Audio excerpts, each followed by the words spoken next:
ஏசாயா 55:5 சொல்லுகிறது, அவர் உன்னை மேன்மைப்படுத்தி இருக்கிறார்.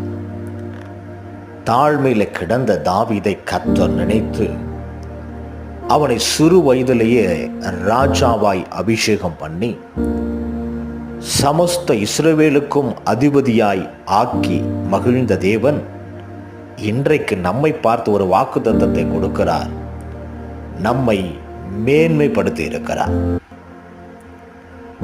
தாழ்மையாய் கிடந்தோம், ஒதுக்கப்பட்டு இருந்தோம், தள்ளப்பட்டு இருந்த இடத்துல இருந்து ஆண்டவர் இன்றைக்கு தூக்கி எடுத்து நிறுத்தி இருக்கிறார். நம் சொந்த பந்தங்கள் மத்தியில், நிராகரிக்கப்பட்டவர்கள் மத்தியில் அந்த தேவன் இன்றைக்கும் யாரெல்லாம் தாவீதை மறந்து போனார்களோ அவர்கள் எல்லாமே ஒரு காலத்தில் தாவீதை தேடி வந்திருப்பார்கள்.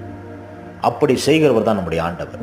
நிச்சயமாகவே உங்களுக்கு கூட அந்த மாதிரி சூழ்நிலை கருத்தர் எடுத்து உயர்த்தி வைத்திருக்காங்க. உங்களுடைய வேலை காரியங்களில், செய்கிற காரியங்களில், உங்களுடைய குடும்பத்தில் அதை நினைத்தவர்களாய், சிந்தித்தவர்களை ஆண்டவருக்கு உண்மையாக நம்ம ஜீவிப்போம்னா ஆண்டவர் நிச்சயம் நம்மை ஆசீர்வதிப்பார். இந்த சேனலை சப்ஸ்கிரைப் பண்ணுங்க, ஷேர் பண்ணுங்க.